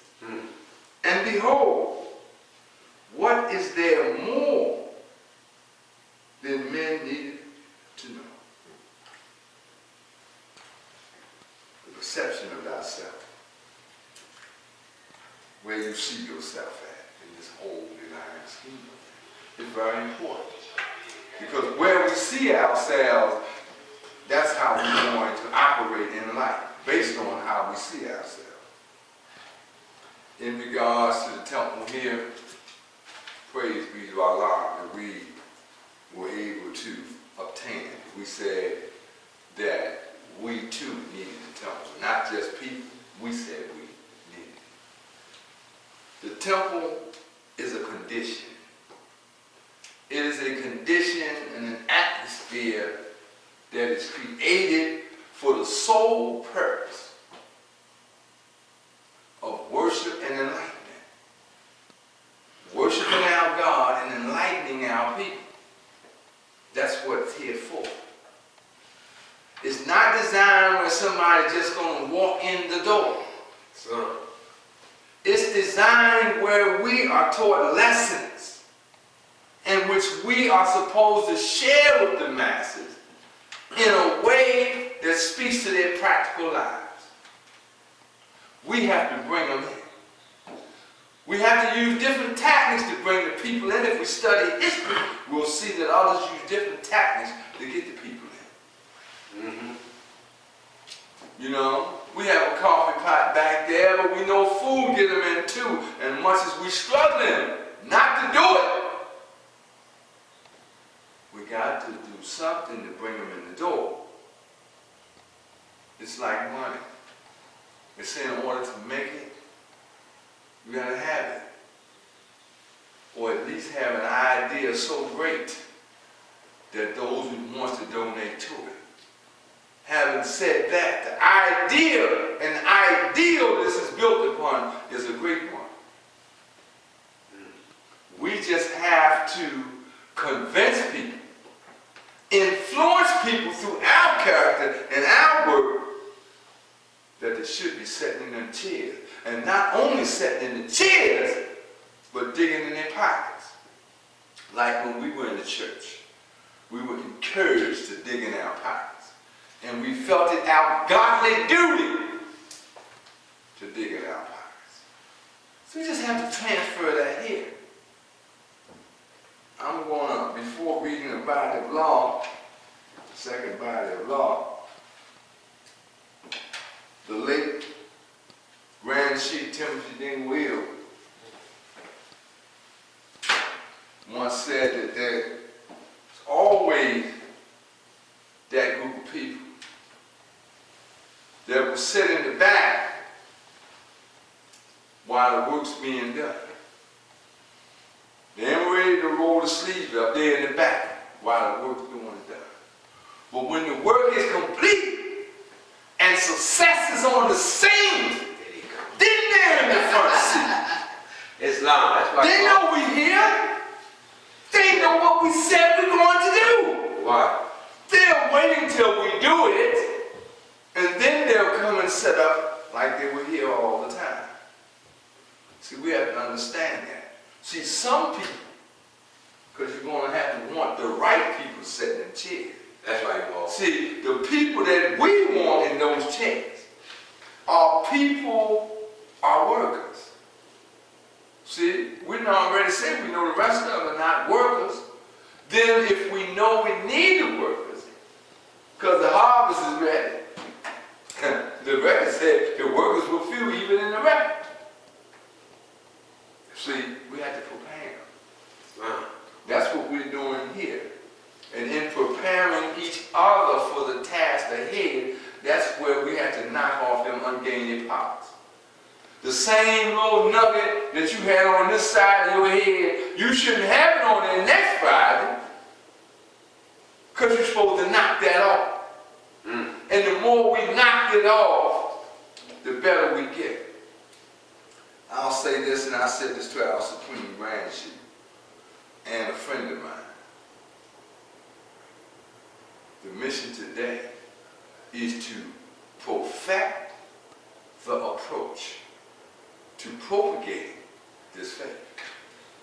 See, you have to perfect the approach. How you're going to bring this to a people that have not only been in mental slavery, but have been a slave even to this idea through some other people's misuse. See, we have to bring them something clean and show them something different, because they will say, as we say about Sufism, we ain't just seeing you. The Moorish Science Temple been on the scene since 1913.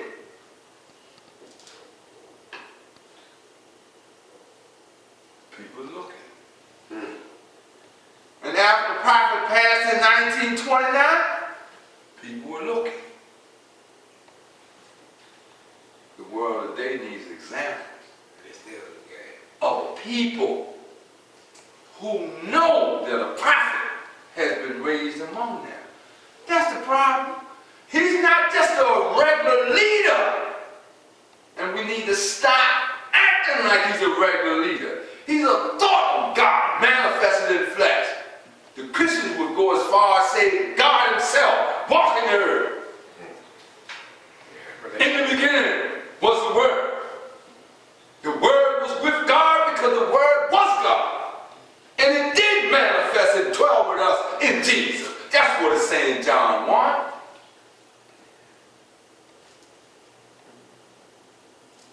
Concept. The thought of supposed to have a certain type of effect on their spiritual psyche. See, many things are written and said for a purpose, part of the process. Drew Ali said, Jesus, he said, Son of Mary. So he came to manifest love. Daddy, what it said? Son. In our divine Constitution Bibles, I want you to listen good. It says, Allah is love. So in the beginning was the word love. You with me? And love was God because, according to Act 3, love is God. Son.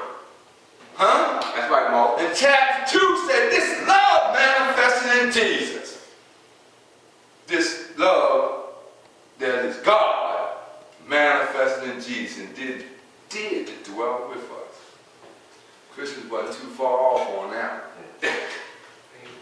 What I like to do at this time, there are several bodies of law that has to be read. So at this time, I like to begin by reading from the Quran questionnaire. I'm reading from page 7. Questionnaire in additional laws for more Shemar by the Prophet Noble Ali. Act 1, Grand Sheikhs and governors and heads of all temples, all businesses. Each said temple must be approved by the Prophet Noble Ali. Before acting upon by any members, let it be financed properly or any line of life that will cause the members to sacrifice, finance, etc. That will cause support of any group of members. Any former officer that violates these laws is subject to be removed from his office under heavy restriction, etc. by the Prophet or the Grand Sheikh. Act 2, all members are to attend their annual meetings and their public meetings properly. If a member is found standing around on their meeting period, shall be fined 50% on the first case, and on the second, he will be fined $1, which will go on your emergency fund. If members working, his monthly dues must be paid, and if you have money in the bank, you must subscribe for as much as you is able to the Moorish Uplifting Fund, because it takes finance to uplift the nation. Act 3 is lawful and divine duty of every good member. He is able in finance to aid me in saving the nation. If he does not, he is an enemy to the cause of uplifting his own people, and justice must catch you. Let it be he or she according to love, truth, peace, freedom, and justice, as I have the power invested in my hands, and I will have to enforce the law in order to save the nation. Act 4, all members while making a public speech must not use any assertion against the American flag or speak radical against the church or any member of any organized group, because we teach love, truth, peace, freedom, and justice. Act 5, all members must promptly attend their meetings and send their children to Sunday school, and the teacher must confirm himself to the questionnaire. And let every member exercise his 5 senses who is able to do so, because out from your Sunday school comes the guidance of the nation. Acts 6 and 7 was previously read earlier, the divine constitution and bylaws, with the exception of in Acts 6, who, where whom was said earlier, and in Acts 7, the Moorish Science Temple, where Moorish Science Temple of America was said earlier. There are several letters to be claimed in every meeting. Islam, I am glad to know that I have a few faithful Moors among you all, and I desire them to know the truth and the divine truth. There is a host of jealousy about me and the movement now, by the same people of our side of the nation that claimed it was only the church and unreal. But now, since they have found out from government officials and the nations of the earth that this is the only sole foundation that all Asiatics must depend upon for their earthly salvation as American citizens. Powerful statement. They are working every scheme that they can to disqualify me so that they themselves can take charge of the situation. I have notified all these things to you long ago in the past. It is through the faithful Moors that attribute to the movement an uplifting fund. The ones that pay their divine respect to me in the movement will be remembered. That is why I'm calling upon all faithful Moors to increase their faithfulness to me, your prophet and divine Moorish movement. I need finance, and I need it badly. Never before I needed finance so bad as I do at the present, so I can shove aside the discourse that is facing the nation. It comes through jealousy because of my fame and nobility. The nations of the world will not recognize the movement without I, the prophet, being in it. It has been proven by my works, which I have performed in the last few years. And this is one of the letters from our prophet, which was written and instructed, and we were instructed to read it at each meeting. And we were instructed to read it because there were a number of things going on at that time. Now, historical to us, but current to the prophet at the time. The original order for the reading of the letters were during his time. We read them now as historical for its historical significance. To the members of the Moorish Science Temple of America, Islam, this is the instruction from your prophet, Noble Ali. Be faithful unto your forefathers' divine national creed, that you will be blessed for your good deeds that you sow in the flesh. Allah is the one that judged the world. His judgment is now on, but the weak comprehend it not. The end of time is drawing near, so said Allah to his divine prophet, I Noble Ali. And that is why many hearts have been turned to stone. Many eyes have eyes to see but cannot see, ears to hear but cannot hear. Least they would be confounded of their sins. These are the trying hours, dear Moors, and every evil spirit is moving. And they are trying every weak mind to overthrow and drag out the true foundation that has been laid, and to cause confusion in the minds of the ones that do believe. But if you have the true love of Allah and the spirit of your forefathers, you fear not of what you hear or see, but will sacrifice the utmost of your very life to protect your movement and your prophet. Watch your enemies, dear Moors. Your enemies are the ones that speak against your prophet and ridicule him to the very lowest, and the ones that speak against your divine and national principles of your temple. Act accordingly, and Allah will bless you for your good works. Peace, your divine prophet, Noble Ali. And finally, in bringing this meeting to a close, we have been ordered to read the divine proclamation that was issued January 1929. Prophet warns all Muslim governors ordered to read proclamation at each meeting. I hereby inform all members that they must end all radical agitating speeches while at work, in their homes, or on the streets. We are for peace and not destruction. Stop flashing your cards at Europeans that cause confusion. Remember, your card is for your salvation. Failure to obey these orders will be of severe consequences. We are for love, truth, peace, and freedom. And when these principles are violated, justice then must take its course. Any member or group of members who hold malicious feelings towards the temple or the prophet, or violates the divine covenant of the Moorish movement, will receive their rewards from Allah for their unjust deeds. All true Moors will and must obey the law as laid down to them by their prophet. If they lose confidence in their prophet, they should turn in their collar, but cease wearing their turban or fans, and return to the state where our prophet found you. This is a holy and divine movement founded by the prophet Noble Ali. And if the prophet is not right, the temple is not right. The prophet therefore is sending out the divine plea to all Moorish Americans that they do their part in protecting their prophet and the temple. This is an everlasting movement founded by the prophet through the will of Allah to redeem his people from their sins by order of prophet Noble Ali. Islam. Condition on which you recall for new members. Condition on which you may join. The following call is made for new members after your laws have been read. If there is anyone among us that would like to link up with us, these are the conditions on which you may join. So said the prophet.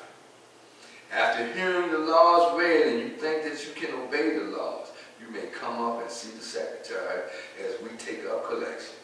Now, if you think that the laws are too strenuous and that you could not obey them, it would be best that you kept your seat. If there is anyone who wishes to join and have not the money with you and mean it in good faith, you may come up and see the secretary while the collection is being raised, and the secretary will put your name on the book. But be fair with yourself, and when you get the money, pay your obligation. The prophet said, all the names I find on the book, and do what I tell you, those I will save. Islam. Islam. Islam. Islam. Islam. Islam. Brother Travis, you want to collect some money? Yes, sir. Praise you, Allah. If anyone sitting in the audience want to join now, it's time. Praise you, Allah.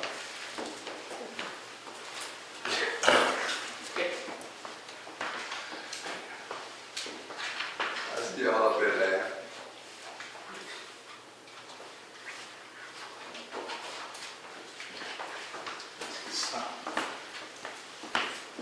Y'all want me to tell y'all about them seats I know?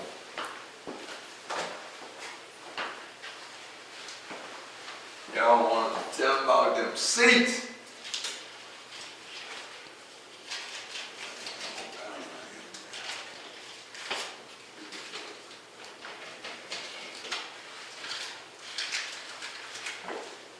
Praise be God.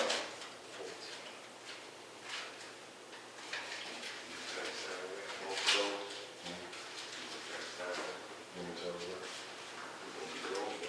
We're gonna be blue.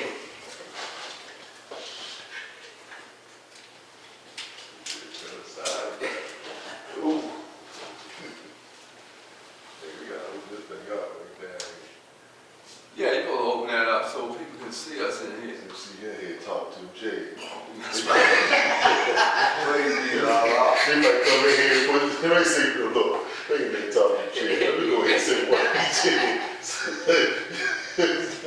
Especially it get warm out, they start seeing us out here, you know, maybe cleaning up the other side and stuff. They might say, you know what, they just Talking about Trey, how much money have we collected? Islam. Public collection, $14. Islam, Sister Secretary, you concur. Yes, sir. Praise be Allah. Yes, sir. You got your stuff back. As soon as I told you to go. You want to sit down? Camera still roll.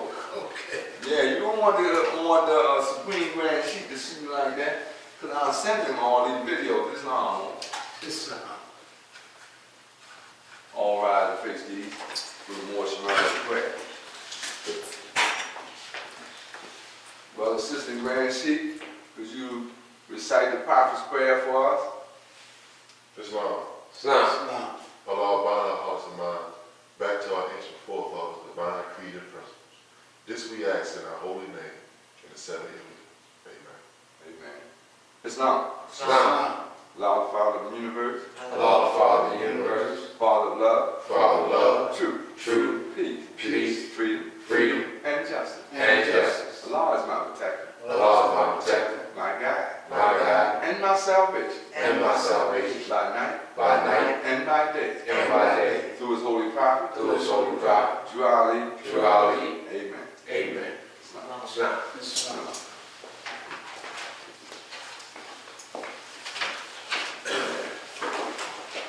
You got yours? Yes, sir. I got this one right here. It was up there. Set it right. That stays there. Praise be to Allah. Yeah. The book behind you, Brother McCullough Day. Yes, Well, sir. the notes in there. You have this is true. No, I was writing some stuff down. Praise be to Allah. It's not about Spring Grand Chic. How you enjoy the meeting? Praise Allah.